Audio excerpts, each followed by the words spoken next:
Alors, on va commencer tout de suite par le premier panel qui est consacré aux jeux vidéo, support ludique, pratique pédagogique. Donc, nous commençons cette journée en abordant un médium qui, justement, peut faire débat dès qu'il est question d'enseignement et d'autant plus lorsqu'il est question d'enseignement lié à l'Antiquité. Parce qu'il s'agit d'abord d'une pratique ludique qui passe par l'écran et qui est associée au divertissement. On peut se demander quelle place ce médium peut trouver dans la pratique scolaire. N'y aurait-il pas en quelque sorte une forme de compromission ludique, une stratégie de séduction opérée pour des publics très jeunes? Et Romain Vincent et Paul-Antoine Colombani, qui sera à distance, vont au contraire nous montrer comment le jeu vidéo, lorsqu'il est en quelque sorte déludicisé, c'est-à-dire détaché de sa fonction de jeu, peut devenir un enjeu central dans un discours théorique et une pratique pédagogique. Et j'accueille tout de suite Romain Vincent, qui peut me rejoindre et que je vais présenter pour son intervention.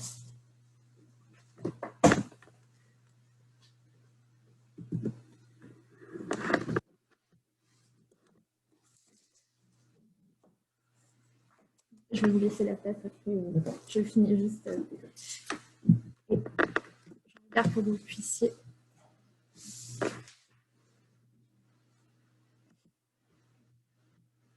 Pour partager un. Vous savez vous servir pour partager par Zoom. Il faudra juste. Voilà, donc je vous ai laissé ce que vous voulez ouvrir. Ouais. Il faudra les ouvrir avant et vous partager ici en sélectionnant le médium à partager. Voilà. Je ne serai pas loin si vous avez besoin. Alors, donc, Romain Vincent qui va présenter une communication intitulée « Jouer à l'Antiquité en classe, le cas d'Assassin's Creed Odyssey ». Après l'obtention d'un master recherche en histoire médiévale et du CAPES Histoire-Géographie, Romain Vincent s'est orienté vers un master en sciences du jeu à Paris 13, tout en menant en parallèle une activité de médiation sur la chaîne YouTube Jeux vidéo et Histoire. Il est actuellement doctorant en sciences de l'éducation à Paris 13 et mène une thèse intitulée « Du ludique au pédagogique, ce que les enseignants font aux jeux vidéo ». Aujourd'hui, il va nous proposer une analyse de ses observations de terrain tirées de cours dispensés par des enseignants d'histoire au collège qui se servent justement en classe du jeu vidéo Assassin's Creed Odyssey.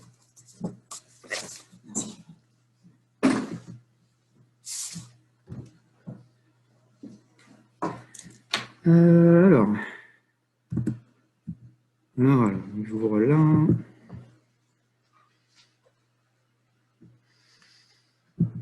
Ok. Je mets en plein écran. On est bon ici, donc sur Zoom maintenant. Écran. Je parle en même temps, je suis un peu...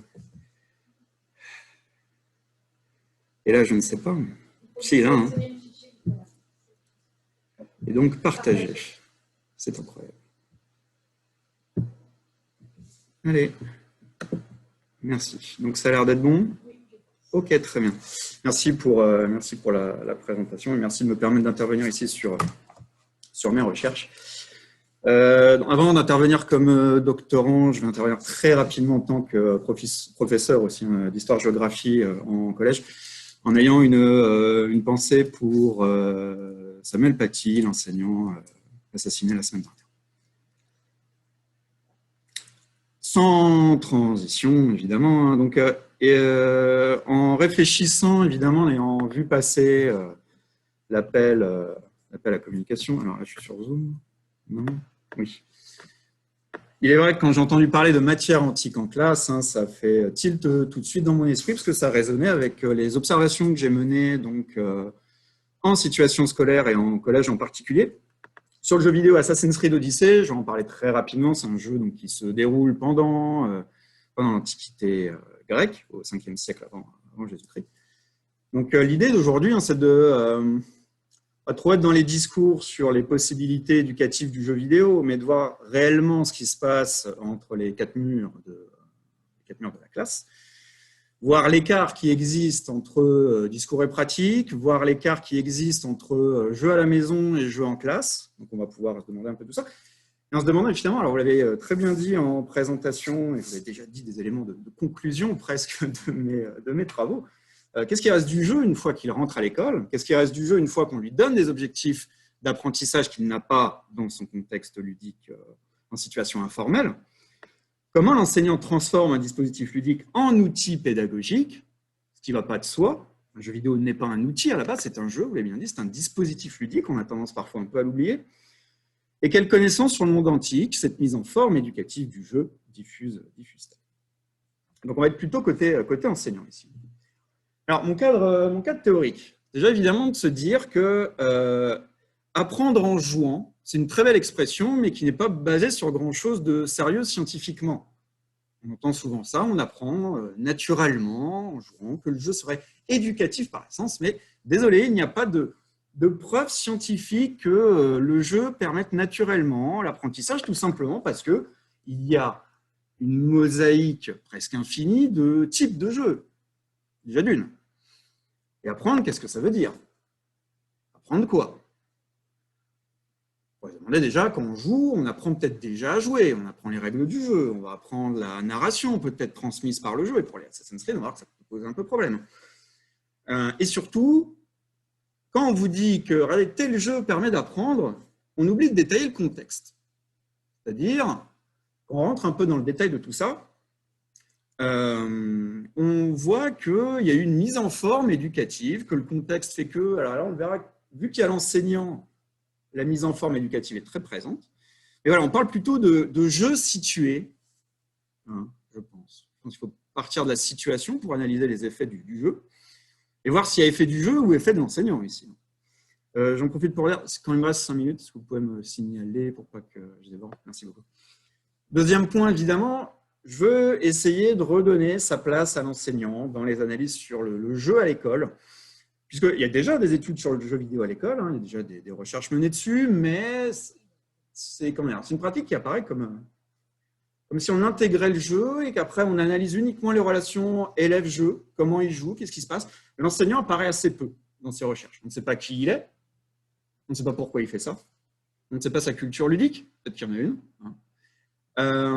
Et la place de l'enseignant est malheureusement un peu oubliée dans ces recherches. Et donc, moi, je parle plutôt, troisième point, de scolarisation du jeu vidéo, plutôt que de gamification de la séance de cours, plutôt que de gamification de l'école. Gamification, je donne pour synonyme ludification, ludicisation. Des fois, c'est un peu utilisé de manière différente, mais là, bon, je vais me permettre une simplification en mettant tout dans le même paquet. C'est-à-dire de dire, gamification de l'école ici, intégrer des éléments de jeu dans une situation qui n'est pas du jeu à la base. C'est-à-dire essayer de gamifier une situation qui, à la base, n'est pas propre au jeu. Mes outils théoriques sont entre la didactique, la socio de l'éducation et l'ethnographie, vu que je fais des observations en situation. Je vous passe, et vous me remercierez peut-être, les quelques termes un peu techniques de didactique. Je vais essayer d'être assez général ici. Et ce que j'essaie d'étudier, en fait, c'est l'attitude ludique en classe. Pas uniquement l'objet, mais quelle est l'attitude. Donc, à travers les critères du jeu mis en place par Gilles Brougère, pour essayer de décrire l'attitude ludique. Ce n'est pas pour donner une définition du jeu, parce que n'est pas vraiment possible de donner une définition du jeu, mais cette grille d'analyse en 5 points permet d'essayer de qualifier en fait cette attitude. Déjà, on peut dire que le jeu est une attitude de second degré, c'est-à-dire de fiction, de faire semblant. Jouer est également lié à un critère de décision, c'est-à-dire normalement quand vous jouez, vous décidez de rentrer dans une activité de jeu, qui déjà peut rentrer en confrontation à l'école quand le prof vous impose de jouer. Mais décision aussi parce que vous avez une relative liberté dans le jeu de prendre vos décisions de jeu, c'est-à-dire plusieurs possibilités d'interagir avec, troisième point, des règles qui peuvent délimiter, peut-être au pluriel d'ailleurs, ça serait mieux, de délimiter les actions du joueur. Le jeu peut être considéré comme une activité frivole, quatrième point, c'est-à-dire improductive. C'est-à-dire que normalement, si on place hors de l'école, vous jouez pour jouer. Vous ne jouez pas spécifiquement pour apprendre. Et le dernier point, c'est l'incertitude. Le jeu, vous ne savez pas quand il se termine, vous ne savez pas si vous allez gagner ou si vous allez perdre. Vous savez déjà la fin de l'activité. l'attitude ludique peut être un peu modifiée. Pour qu'il y ait jeu, il ne faut pas que les 5 points soient validés. Ce n'est pas l'idée. Mais c'est encore une fois, c'est une grille d'analyse pour voir un peu, pour un peu aller plus loin que on apprend en jouant. Voilà. Alors, quand je vais voir une séance de jeu vidéo, je précise, je me suis uniquement là-dessus, en classe, j'essaye de voir un peu déjà le jeu à la maison, qu'est-ce que c'est, étudier un peu le dispositif. Donc Assassin's Creed, c'est quoi? Déjà, et on l'oublie parfois, c'est un jeu d'action-aventure. C'est un jeu qui est déconseillé aux moins de 18 ans, c'est un jeu qui est donc violent. Et pourquoi violent? Parce que ce que vous faites globalement dans les Assassin's Creed, vous êtes occupé donc à vous battre, trancher dans la chair, on va dire directement. D'accord? Ce que je veux dire par là, c'est que vous n'êtes pas en confrontation directe avec l'histoire. Vous jouez un personnage qui est plongé dans une situation historique, ici la Grèce du 5e siècle, mais voilà, vous êtes occupé à faire bien d'autres choses que d'apprendre l'histoire du combat, améliorer votre équipement, vos armes, votre armure, etc.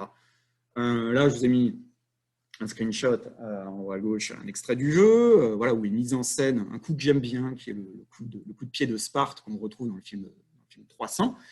Voilà, donc c'est un jeu qui est fait pour apprendre, déjà. C'est un jeu, vous le voyez aussi, c'est une interface qui est très chargée, donc l'attention du joueur et voilà, la barre de vie du personnage, les coups spéciaux, l'objectif, les petits textes un peu partout. Voilà, vous avez déjà une attention qui est possiblement un peu dispersée. C'est un jeu au niveau de la narration qui fonctionne sur une mécanique, c'est que le complot, c'est le moteur de l'histoire. Ça veut dire qu'il n'y a jamais eu de complot en histoire, c'est pas ce que je veux dire, mais dans tous les jeux de cette série-là, une série qui a maintenant 13 ans, 13 ans d'âge, chaque situation, donc là, ce jeu-là nous plonge dans la guerre du Péloponnèse, entre Athènes et Sparte, situation d'ailleurs qui n'est jamais expliquée dans le jeu. Vous démarrez le jeu, vous ne savez pas le pourquoi du comment, on ne vous explique pas pourquoi il y a cette guerre du Péloponnèse. Qui, déjà, quand on plaque une volonté éducative sur ce jeu-là, déjà, ça coince un peu dès l'introduction du jeu. Pour finir, un rapport géographique à l'Antiquité plutôt qu'historique. Donc, je disais, parce que vous avez une carte, une très chouette carte mise en place dans le jeu. Vous pouvez parcourir l'ensemble de la Grèce continentale et un peu la Grèce des îles, on va dire ça. Et c'est vrai qu'on pourrait se dire, bon, au bout de plusieurs dizaines d'heures de jeu, parce que c'est un jeu qui demande pour le finir généralement un peu plus de 50 heures, ce qui est déjà une chose. En effet, on pourrait se dire qu'à force d'avoir navigué entre Athènes et Sparte, on peut déduire qu'Athènes est au nord de Sparte. Bon, en effet, mais quelle est la différence entre l'apprendre de cette manière-là et juste vous le dire en montrant une carte, tout simplement? Déjà, il y a une différence entre les apprentissages qu'on peut avoir en jeu, au niveau du temps passé dessus, et les apprentissages en classe. Donc maintenant, petit point rapide sur une méthodologie, alors rien de très original, entretien avec les enseignants avant, pourquoi vous utilisez le jeu, culture ludique, etc. Enregistrement vidéo de la séance, quand ça m'est permis. Je remercie les enseignants pour ça d'ailleurs. Entretien après. Et là, mon corpus pour aujourd'hui, c'est 3 séances de cours avec 2 enseignants. Les 2 en collège, les 2 en classe de 6e, puisque c'est le programme. Alors, je vais rentrer tout de suite dans le détail. Ma première observation se déroulait dans un collège de banlieue parisienne, un collège qui est non classé, avec une classe de 6e décrite par l'enseignante comme très scolaire, très travailleuse et d'un très bon niveau. Ce qui peut nous dire des choses après sur les conclusions qu'on va se faire. L'enseignante est en début de carrière, c'est pourtant sa 2e année où elle veut utiliser ce jeu-là, notamment parce qu'elle est joueuse de jeux vidéo, et d'Assassin's Creed en particulier. Ce qui m'amène sur un point qui est totalement passé, qui passe sous le radar dans les discours sur le jeu à l'école, les jeux vidéo en particulier. On dit souvent, il faut utiliser le jeu vidéo à l'école parce que les élèves, ils jouent à la maison. Les élèves, le jeu vidéo, ça ne veut pas dire grand-chose, c'est pas très détaillé tout ça. Mais ce que j'observe, on va dire, c'est que c'est la culture ludique de l'enseignant qui rentre en classe. C'est-à-dire quand vous demandez à des petits élèves de 6e, de 10, 11 ans, est-ce qu'ils connaissent, je dis connaître, est-ce qu'ils connaissent Assassin's Creed? Ils vont me dire oui, parce qu'il y a une puissance marketing derrière énorme d'Ubisoft, et c'est un jeu qui est, le nom est très connu. Et quand vous leur demandez, est-ce que vous y avez joué? Là, quasiment toutes les mains se baissent, et notamment toutes les mains des filles. C'est des jeux qui sont déjà avant tout pratiqués par les garçons, et notamment les jeux qui sont convoqués en histoire. Si vous ramenez des jeux en histoire, vous parlez déjà, je pense, avant tout aux petits garçons, et les petites filles sont un peu mises à l'écart. Ça ne veut pas dire qu'elles vivent mal le cours, on le verra, mais au niveau de la culture à la maison, il y a une fracture qui se dessine. L'objectif pédagogique de cette séquence, on y vient, c'est de repérer les lieux importants de la cité d'Athènes. Toujours relativement classique, en classe de 6e. Comment? En remplissant le fond de carte, distribué par l'enseignante, et de quelle manière? Avec une vidéo, donc pas avec le jeu directement, avec une vidéo du jeu réalisé par l'enseignante. C'est-à-dire qu'elle a enregistré sa propre partie. Donc, une vidéo qui dure 4 minutes 30 et qui suit, donc là vous avez pas l'extrait de la vidéo en tant que tel, hein, on est sur la PNIX à Athènes, et donc la vidéo c'est un plan séquence, on va dire, hein, où on suit le parcours de l'avatar dans la cité athénienne, on part d'hors les murs et on suit la voie sacrée jusqu'au Parthénon. On voit les temples, on voit l'agora, etc. Donc on suit ce parcours-là. Et qu'est-ce qui se passe? L'idée, c'était de laisser les élèves en autonomie après la vidéo. Oui, j'ai mis durant la vidéo, mais d'abord, il y a un visionnage. Et après, l'enseignante devait laisser un quart d'heure aux élèves pour remplir eux-mêmes le fond de carte. Et sauf qu'au bout de quelques minutes, ce qui apparaît assez rapidement, c'est que les élèves ont du mal à se repérer entre le fond de carte, qui a une vue, comment on va dire, je perds mes mots, mais qui surplombe la cité, et la vidéo qui était au niveau du sol, et qui suit justement le parcours de l'avatar. Et là, les élèves, en effet, ont des difficultés de repérage, ce qui, et là c'est très intéressant, très intéressant de la part de l'enseignante ici, qui repère tout de suite le problème de difficulté, qui au bout de 3-4 minutes décide de laisser tomber cette tentative d'autonomie et de repérage pour passer à une direction plus serrée du cours, en cours voilà, magistralo-dialogué, on va dire, où il y a une rediffusion de la vidéo, où l'enseignante commente ce qui se passe à l'écran et on note au fur et à mesure. D'accord ? Donc voilà, une difficulté, parce que voilà, je pense qu'il y a une différence entre ce que montre la vidéo et où les élèves vont surtout se focaliser sur le parcours du personnage, que c'est lui qui bouge, mais le décor autour, justement, les élèves ne le voient pas trop parce qu'ils sont focalisés sur le déplacement de l'avatar, je pense. Le cours se termine par le copie déjà préparé d'une trace écrite, comme voilà, un développement de cours relativement classique. Et je précise, quand je dis qu'un cours est classique, ce n'est pas péjoratif. C'est-à-dire que ça rentre dans des pratiques déjà vues. Je précise auquel cas. Donc, du coup, on a ça. Alors, les éléments rencontrés d'un point de vue factuel, on va dire, sur l'Antiquité, alors les différents bâtiments, lieux, hein, la voie sacrée, l'agora, une réflexion sur les couleurs, c'est-à-dire que le jeu, en effet, met en couleur la Grèce antique, ce qui n'est pas toujours le cas, hein, on sort un peu du blanc des ruines aussi, hein, on va dire, comme disaient les enseignants. L'Acropole est propylée, en rentrant justement sur l'Acropole, le Parthénon, etc. Élément évité, c'est-à-dire qu'à un moment, on passe devant le Bouleuterion. L'enseignante passe en fait devant ça en expliquant aux élèves que c'est trop compliqué. Alors, ça m'a un peu étonné sur le coup, mais apparemment, parce que ça fait quelques temps que je n'ai pas eu de 6e ou de seconde, donc je n'ai pas enseigné l'Antiquité, c'est plus vraiment dans les programmes de rentrer directement par les pratiques politiques. Il me semble qu'on rentre plutôt dans le fonctionnement de la démocratie athénienne par les pratiques religieuses, et donc j'imagine par les panathénistes, qui me semble relativement logique. Une réutilisation des connaissances, c'est-à-dire quand l'enseignante demande qui était Athéna, qui était Héphaïstos, les élèves répondent, mais pas avec des éléments du jeu, évidemment, parce que le jeu ne montre pas ça, enfin n'explique pas, mais par des éléments du cours de français, par exemple. Donc là, on est intéressant, on a une réutilisation des connaissances, on a un recours à l'analogie, à la comparaison en histoire, qui est encore une fois quelque chose de très récurrent dans les paroles des élèves, avec un extra, c'est-à-dire que, mais madame, un temple, c'est comme une ziggourate.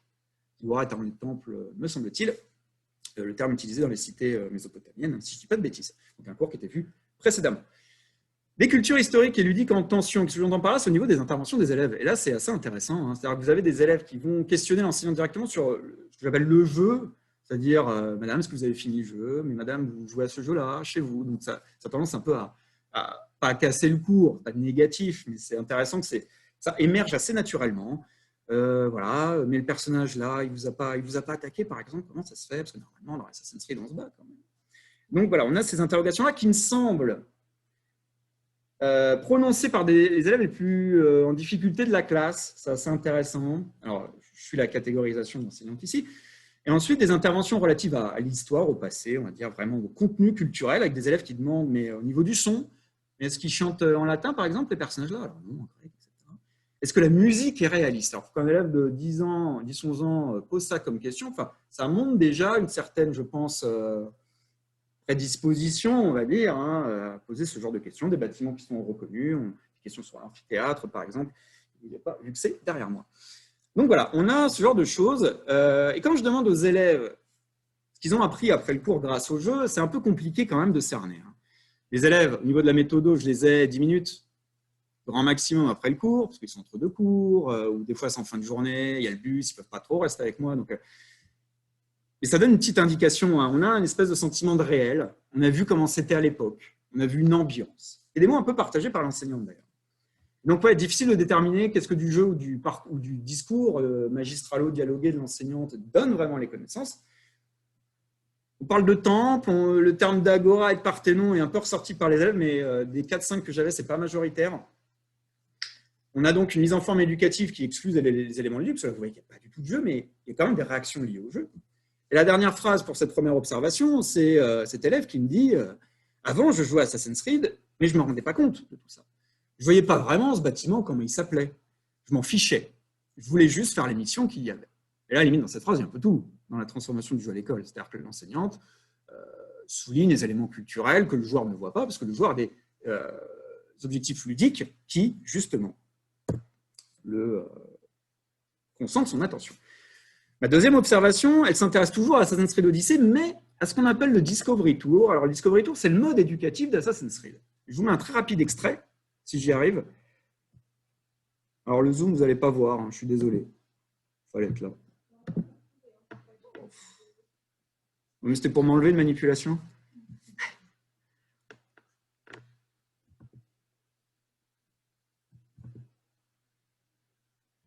Mais ouais, excusez-moi, je veux juste, voilà, parce que c'est vraiment 20 secondes et ça va me prendre 3 plombs. Alors, pardon, je cale le bon moment. J'ai dit que je calais le bon moment. Voilà. Alors, Discovery Tour, vous avez votre avatar comme dans le jeu normal, sauf qu'il n'y a plus de combat. Il n'y a plus d'histoire non plus. Vous avez le monde ouvert entier de la Grèce antique à votre disposition, vous pouvez vous balader. Et il y a des visites guidées proposées. Vous avez deux choix, vous vous baladez librement ou vous activez des visites guidées. Pour cela, vous suivez un fil d'Ariane. Et dès que vous arrivez, vous allez voir sur un point, la visite guidée s'enclenche. Alors l'expérience, qu'est-ce que ça donne? Ça donne ça.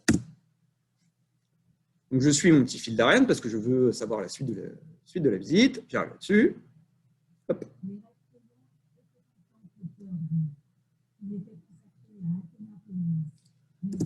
Je vous passe la suite. C'est-à-dire que vous avez un discours enseignant, vous avez un petit cours intégré qui vous explique c'était quoi, j'ai oublié, les rectéions. Voilà. Et donc, ce mode éducatif met de côté des aspects ludiques pour insérer une forme de pédagogie, enfin un discours relativement classique, un cours magistral intégré, un audio guide. Hein, si on est dans un musée, en fait, c'est un peu la même expérience. Hein. Ce n'est pas un avis négatif, je rappelle, à mon avis, pour les apprentissages, c'est intéressant, mais sur les liens entre apprentissage, jeux vidéo et histoire, ça me dit des trucs en conclusion. Et donc, l'enseignant, cette fois, autre enseignant, l'a utilisé avec 2 classes de 6e. Lui également est des joueurs de jeux vidéo, j'essaie d'aller un peu plus vite. Je suis très bien. Très bien, donc je ralentis. L'enseignant est sur 2 établissements, un établissement rural, un établissement urbain. C'était très intéressant de voir 2 contextes, 2 contextes de classe. Par contre, lui, un peu plus ancien dans le métier, très habitué aussi à utiliser les jeux vidéo dans sa pratique et à jouer également. C'est un gros joueur de jeux vidéo. Gros joueur, c'est pas péjoratif non plus. Voilà, donc lui, très intéressé par tout ça et par ce mode éducatif. Alors cette fois, la console rentre en place. La manette aussi, on va le voir un peu. Et par contre, il passe par les visites guidées. Pas par la balade très libre, comme on aurait pu le faire, mais par des visites guidées. Pour une classe, des visites qui sont imposées par l'enseignant en suivant le programme. Une visite sur les Jeux Olympiques et une visite sur la statue de Zeus à Olympique. Ça, c'est imposé. Ensuite, la deuxième séance que je suis allé voir, toujours avec lui, dans un autre établissement, des visites choisies par les élèves. C'est-à-dire, c'est intéressant, c'était une séance dite comme libre, où les élèves, vous avez une liste en fait de visites guidées dans le jeu, et les élèves pouvaient choisir ce qu'ils voulaient. Donc, c'est intéressant. Donc, ils vont choisir le théâtre, ils vont choisir, on le verra un petit peu, les batailles de Pylos et de Sakyrie, que je ne connaissais pas, dans ce cours-là d'ailleurs. Une visite sur le vin aussi, qui recueillait beaucoup d'enthousiasme chez les élèves, pour une raison qu'on n'a pas spécialement compris avec l'enseignant d'ailleurs. Et encore une fois, les visites purement politiques étaient déconseillées par l'enseignant comme étant assez techniques.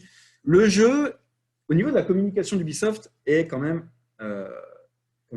destiné aux enseignants. C'est-à-dire qu'il y a alors je dis lobbying, c'est, encore une fois, c'est pas péjoratif, hein, mais il y avait des contacts qui sont noués entre Ubisoft et les académies, directement avec certains enseignants pour un peu favoriser les usages. Parce Évidemment, hein, quoi de mieux que de montrer qu'un jeu vidéo peut être aussi utilisé de manière éducative, même si c'est au prix de sacrifier le ludique, comme on l'a vu. Donc là, on a un produit qui est, contrairement au jeu de base, un produit là qui est prévu pour rentrer à l'école. Comment ça se passe? Donc là, on a une capture. Est-ce que vous voyez bien? Oui, plus ou moins. Donc là, le jeu est projeté au tableau. Le carré rouge ici, là, c'est l'élève qui est en train de jouer, là, la manette. Donc, il joue, du moins, il contrôle l'avatar. Le cours est, comment on va dire, assisté, si vous voulez, par une petite fiche d'activité avec des questions. On est à l'école, il ne faut pas oublier. Donc, vous avez l'élève à droite qui est en train d'écrire. Et vous avez au tableau les réponses, en fait, progressivement écrites par l'enseignant. Donc, vous voyez que le jeu est quand même assisté par un dispositif éducatif avec des questions au tableau, des réponses au tableau, des indications, une fiche d'activité, donc de l'écriture à réaliser. Alors évidemment, là, c'est un arrêt sur image. Hein. Si je fais 30 secondes après, lui, il est peut-être plus en train d'écrire, peut-être qu'elles sont en train d'écrire, enfin, vous voyez l'idée. Mais voilà. Qu'est-ce que je voulais dire d'autre là-dessus sur le dispositif? Non, ça ne me semble pas trop mal. Donc voilà, on a un dispositif qui est différent quand même de l'autre cours, avec des points communs, c'est-à-dire vous avez une activité scolaire qui est proposée à côté. Alors, cette activité scolaire, c'est quoi? Donc, un questionnaire réalisé par l'enseignant. Alors, s'il m'écoute, qu'il me pardonne, je simplifie son questionnaire. Là, je l'ai pris sur la visite guidée des Jeux Olympiques, par exemple, où c'est quand, où, qui, comment. Quand se déroulent les Jeux Olympiques, où, qui participe. Et alors, ce que j'entends par le comment, c'est qu'est-ce qui se passe jour après jour. Dans la visite guidée, on vous raconte, premier jour, il se passe ci, il se passe ça. Et les élèves devaient prendre en note. À la fin de la visite guidée, dans ce mode éducatif, assez intéressant, vous avez un personnage qui arrive et qui vous demande si vous voulez répondre à des questions. Et vous avez un QCM à la fin de la visite dans ce mode éducatif. Alors, on a une forme scolaire dans le jeu qui est très présente quand même. Où là, on pose des questions directement à l'élève, enfin, celui qui a la manette. Des questions plus précises que les questions de l'enseignant. Quelle femme de renom a remporté les JO? C'était précisé dans la visite. Quel nom n'est pas celui d'un poète grec? Alors, ça m'est échappé un peu sur le coup, il faudra que je revoie, mais le lien avec le sujet. La dernière question était un peu plus liée aux questions de l'enseignant. Combien d'épreuves étaient composées le pentathlon, par exemple. Des questions un peu plus précises, c'est-à-dire que les visites guidées me semblent d'un niveau un peu plus élevé hein, que le programme strictement de 6e. Mais voilà, le jeu n'est pas pensé pour les élèves de 6e du collège français. C'est pour le monde entier. Donc, vous voyez, c'est difficile. Et qu'est-ce qu'on voit au niveau des apprentissages sur ces deux séances? Une grande importance du modèle magistral dialogué dans la posture de l'enseignant qui est occupé à quoi? À dispenser le savoir, à commenter, à expliquer, à évaluer les propos des élèves, à corriger et pour finir à institutionnaliser le savoir, ce qui est donc une posture enseignante relativement courante quand on regarde un peu ce qui se fait en didactique de l'histoire, justement. Donc, en fait, vous voyez que le jeu vidéo est formaté en fait, par le contexte, et ce n'est pas l'inverse qui se passe, contrairement à ce qu'on entend. Du coup, oui, je voulais prendre l'exemple de la visite justement sur les batailles de Pylos et de Sphactérie. Une visite qui est donc, c'était dans le cours libre, vous avez le droit de choisir, donc on nous parle de bataille, donc ça suscite un peu plus l'enthousiasme des garçons, encore une fois. Voilà. La guerre fait réagir plus les garçons, hein. Pas pour rien qu'il y a des pratiques ludiques qui sont différenciées. Alors, ça ne veut pas dire que les filles ont détesté, mais voilà, au niveau des voix qui se manifestaient, c'était les garçons, parce qu'il fallait la guerre, tout ça. Alors, la guerre, elle est représentée un peu, curieusement, dans ce mode éducatif, alors un peu la déception d'enseignants et de moi-même, d'ailleurs. Les soldats ne sont pas vraiment représentés. En fait, on nous raconte un peu comment sont passées ces batailles, mais les armées sont matérialisées par des bannières, en fait. On n'a pas trop compris ce choix de représentation. Alors, les rouges, c'est les Spartiates, les bleus, c'est les Athéniens. On a des choix un peu de couleurs un peu caricaturales. Il me reste 5 minutes, mais ça devrait aller. Et ce qui était intéressant, c'était que dans cette visite, et dans les autres, en fait, l'enseignant, et c'est là que ça me semblait très intéressant, voulait quand même que les élèves puissent se balader et s'amuser. C'est-à-dire qu'entre les étapes des visites, l'enseignant disait si tu veux t'isoler de la visite guidée pour te balader un peu, tu peux. Donc, des fois, l'enseignant, ce que je vois aussi à d'autres reprises dans mes recherches, peut favoriser l'attitude ludique en classe. Ce n'est pas juste de l'enseignement. Et donc, c'était intéressant là, c'était qu'on était en bord de mer, le prof dit vous pouvez vous balader si vous voulez pendant cette visite. Alors l'élève, qu'est-ce qu'il fait? Il va dans la mer, il va nager, etc. Parce que le jeu a un peu, représentation un peu merveilleuse de l'Antiquité. Vous avez des dauphins qui passent à côté de l'avatar. Alors, ça y est, vous perdez complètement l'attention des élèves à ce moment-là. Ce qui était intéressant, c'est que l'enseignant disait que cette visite était ennuyeuse pour le contenu historique, très plat, avec une mise en scène, enfin voilà, puis une histoire bataille, très classique. Par contre, les élèves ont dit non, cette visite, elle nous a beaucoup amusé, c'était trop cool. Mais parce que je crois que l'enseignant parlait du contenu historique, alors que les élèves, évidemment, la balade ludique avec les dauphins, c'était rigolo. Conclusion. Donc déjà, on a un investissement de la culture ludique enseignante dans les pratiques pédagogiques, plutôt que l'inverse, ça me semble évident. Les deux observations se rejoignent, en fait, avec le jeu Assassin's Creed à la base, qui était transformé en vidéo, et le deuxième, avec le mode éducatif, dans le sens où, dans le premier, vous avez vu que c'est l'enseignante qui commentait au tableau le jeu, la vidéo du jeu, alors que dans le Discovery Tour, vous avez un discours enseignant qui est déjà dedans. C'est-à-dire que l'enseignant, dans le deuxième, est moins sollicité, donc peut-être moins fatigué, en fait, parce qu'il y a aussi cette part-là, dans son discours. Point positif, vous avez un intérêt des élèves décrocheurs en difficulté qui est relevé par les enseignants, c'est-à-dire notamment dans la première, hein, vous aviez un élève qui était joueur de ce jeu-là, c'est quasiment le seul que j'ai vu, et qui était catégorisé par l'enseignante comme très en difficulté, avec beaucoup de difficultés à écrire, à se concentrer. Et là, en effet, pendant le cours, il était très focalisé par ce qu'il voyait, parce qu'il avait vu le jeu à la maison, donc c'était intéressant pour lui. Est-ce que ça veut dire qu'il a mieux appris? Ça, c'est pas dit.